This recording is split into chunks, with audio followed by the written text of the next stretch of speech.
मंचर येथील दूध भेसळ प्रकरणाचे धागेदोरे अहिल्यानगर जिल्ह्यातील चौघांपर्यंत पोहोचल्यानं या रॅकेटमध्ये आणखीन अनेक मोठे मासे गळायला लागण्याची शक्यता निर्माण झाली आहे। अन्न व औषध प्रशासनाचे आयुक्त तुकाराम मुंडे यांच्या निर्देशानंतर तपासाची व्याप्ती वाढवण्यात आली असून जिल्ह्यात भेसळीसाठी साहित्य पुरवठा करणाऱ्या आणखीन 2 साखळ्या तपास यंत्रणांच्या रडारावर असल्याची माहिती सूत्रांनी दिली आहे। त्यामुळे राहुरीसह जिल्ह्यातील दूध संकलन केंद्र, chilling centre, milk powder plant आणि दूध प्रक्रिया करणाऱ्या यंत्रणांमध्ये मोठी खळबळ उडाली असून कोणत्याही क्षणी एफडीएचे पथक तपासणीसाठी धडक देण्याची शक्यता असल्याने संबंधितांचे धाबे चांगलेच तणाडले।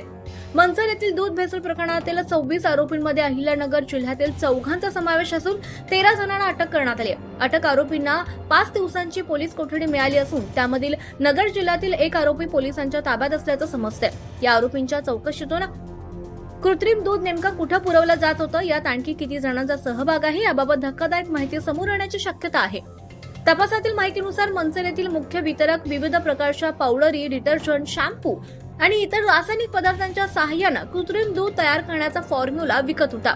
त्याच्या मोबाईलमधून मिळालेल्या संदेशांमधून कोणाला किती, कधी आणि कुठे माल पाठवायचा आहे याची माहिती तपास यंत्रणांच्या हाती लागली आहे। त्यानंतर या रॅकेटमधील एकूण 26 जणांची नावं समोर आली आहेत। प्राथमिक तपासात गायीसारखा कृत्रिम दूध अवघ्या 15 रुपये प्रति लिटर खर्चात तयार करून ते 38 ते 40 रुपये दरानं, तर म्हशीसारखे घट्ट दूध सुमारे 30 रुपये प्रति लिटर खर्चात तयार करून ते 70 ते 80 रुपये प्रति लिटर दरानं विकले जात असल्याची खळबळजनक माहिती समोर आली आहे। एफडीएनं आता जिल्ह्यातील मिल्क पावडर प्लांट, दूध संकलन केंद्र, चिलिंग सेंटर तसंच वितरकांची तपासणी सुरू केली आहे।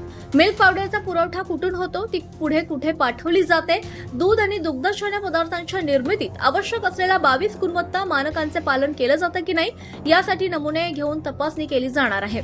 दरम्यान आरोपींच्या चौकशीतून दूध पुरवठ्याचे संपूर्ण जाळं, संबंधित सह आरोपी आणि भेसळीचा फॉर्म्युला वापरणाऱ्या इतर व्यक्तींची नावे समोर येण्याची शक्यता असल्यानं तपास यंत्रणांचे लक्ष आता पोलीस कोठडीत सुरू असलेल्या चौकशीकडे लागलंय।